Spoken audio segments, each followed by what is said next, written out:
Assalamualaikum warahmatullahi wabarakatuh. Selamat datang kembali di Fahri Belajar Investasi. Buat yang baru nonton, perkenalkan saya Fahri, programmer yang kebetulan upload video di internet. Kita lagi belajar investasi dengan budget 1 juta sebulan. Kita lanjut ke episode 42, Demas, kenapa land bank berkurang sampai 10 kali lipat dibanding kuarter sebelumnya. Jadi ini kita lihat ya, di kuarter 3 selisihnya gede banget, totalnya sisa 991 hektar dalam hektar. Oke, kira-kira bisa kita lihat dari mana? Coba kita list dulu ya kemungkinannya.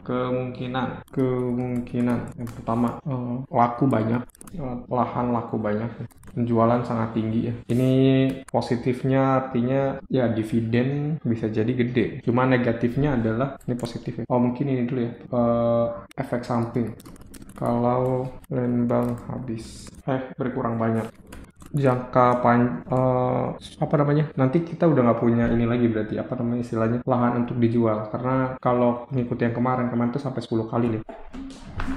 Kalau ngikutin pattern yang ini 155, sisanya 900, berarti kan secara kasar ini ya, ini dibagi ini cuma cukup 6 kuarter lagi ya, sekitar 1,5 tahun. Artinya jangka panjangnya bisa bermasalah. Oke. Potensi penyebab pertama, lahan baku banyak ya, ini positif ya. Tapi kalau dilihat ya, sebentar, kok ininya hilang ya? Revenue aktual 189 billion. Oke. Cuma dilihat ini revenue-nya sedikit ya, artinya bisa jadi penyebabnya adalah lahan laku banyak tapi belum pada dibayar. Karena itu nggak langsung terefleks di kuarter 3 ya. Terus potensi penyebabnya lainnya, ini nanti kita perlu cek di piutang mungkin, atau di total penjualan. Nanti kita coba cari tahu. Potensi penyebab yang lainnya apa lagi? Oh nggak tahu, kita cek ini dulu deh. Cek Demas finansial, tidak ada yang ini ya terlihat mencolok. Balance sheet, total aset tidak lancar, nggak ada perubahan berkurang drastis. Total aset lancar, gimana bener kan ini Demas ya? Kas Tarakas 1170, bener kan? Kas Tarakas 1170, bener. Piutang usaha nggak signifikan juga. Persediaan dari sini tidak terlihat ada yang berkurang drastis. Apa itu salah ketik aja ya? Land bank nggak ada yang berkurang drastis di sini ya. Land bank tuh harusnya masuk kemana berarti tuh? Aset tidak lancar kalau tanah ya, harusnya ada di sini nih. Persediaan 12174, 2262, 2390, berkurangnya masih belum signifikan. Short term debt itu nggak ada ya. Coba kita, berarti di sini piutang tidak ada mencurigakan, tidak terlihat aneh. Coba kita lihat di Delta Mas. Hubungan investor presentasi perusahaan ini gede loh, 115, 434, sebelumnya 589 ya, sisa 434 ya, industrial ya. Ini maksudnya apa nih? Demas Company Presentation Q3 2022. Enggak deh, coba kita cek di kuarter 2, page 16, 200, 130, 85 sama persis ya. Ini Juni nih yang kuarter 2, ini yang kuarter 3. Industrial estate, di sini nggak dikasih tahu ya terjual berapa. Komersial total 3.000, sama yang kuarter 2, nggak ada perubahan ya. Marketing sales di slide 30, targetnya 1.800, awalnya 994 jadi 1.328. Revenue in billion, revenue-nya 1067, benar nggak? Revenue-nya itu dia 12, mana tadi ini 1256, gabungan ini berarti 1256 sama ya. Berarti ini revenue setahun 1256. Industrial masih paling gede, ini yang ini 82, residensial dan lain-lain. Yang kedua komersial, gross profitnya naik, ini revenue setahun ya.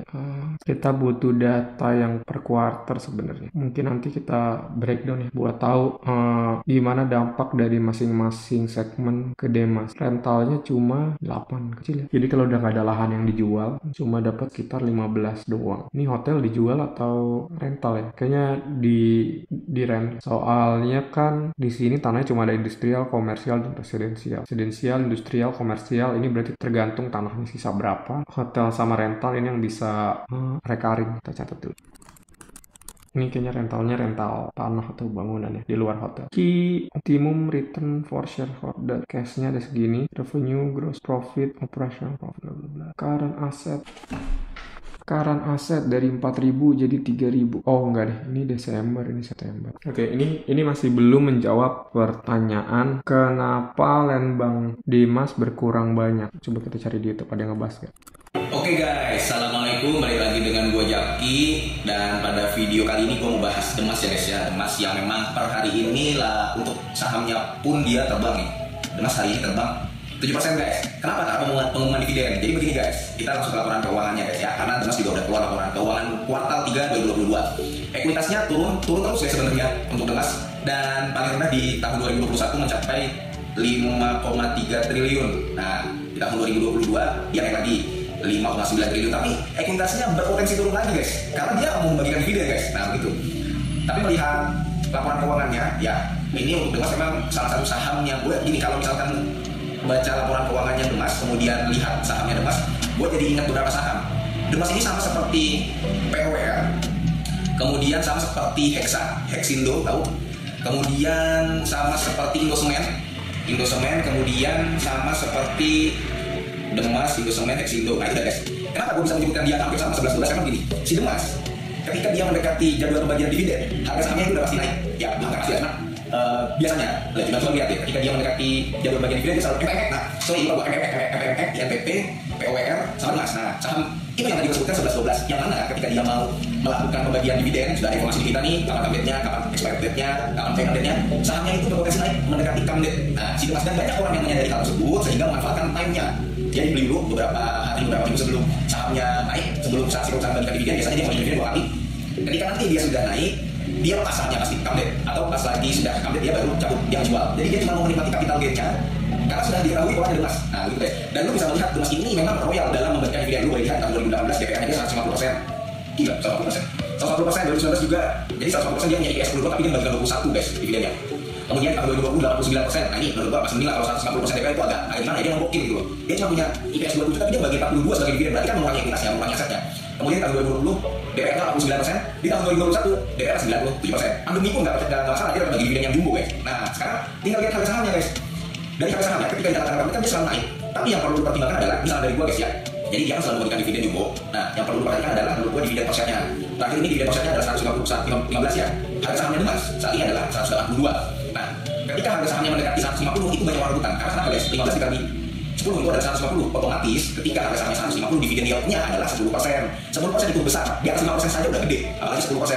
Nah, si orang-orang ini banyak yang borong Demas. Sekarang melihat ada potensi Demas bisa naik dari yang tadinya di harga 170-an. Hari ini dia tadi opennya kan 109 malah guys.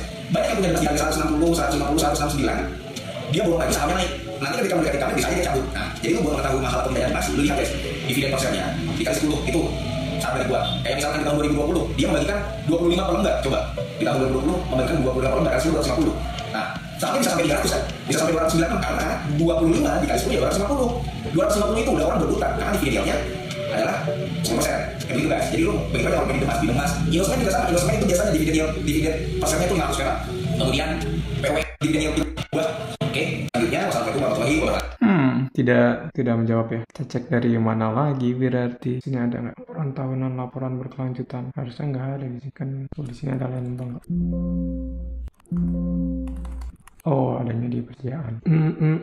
Ini apa sih? Coba kita cek. Cuma ini doang ya yang ngebahas tanahnya tadi. Kastara kas, piutang, persediaan, tanah dan bangunan yang disiap dijual. Di sini nggak kelihatan ya. Ini apa? Properti investasi. Persediaan. Berarti harusnya masuk ke sini ya. Persediaan. 2137. Di sini persediaannya turunnya dikit loh. 2137. Iya, 2137. Tanah yang belum dikembangkan. Persediaan. Oke, masuknya ke sini berarti. 2137. Ini ada 2564 di sini ada nggak ada ya. Oh ini 2580. Oh persediaan yang udah ready ini ya 2564 ditambah 15 itu dimasukin ke aset lancar bagian persediaan ya kan ya. Dan di sini itu berarti kita perlu catat ini nih, persediaan tanah yang tanah lancar ya, persediaan lancar. Kita taruh di finansial deh. Persediaan lancar, persediaan tidak lancar. Tapi kok berkurangnya dikit ya? Itu tipu atau gimana yang tadi?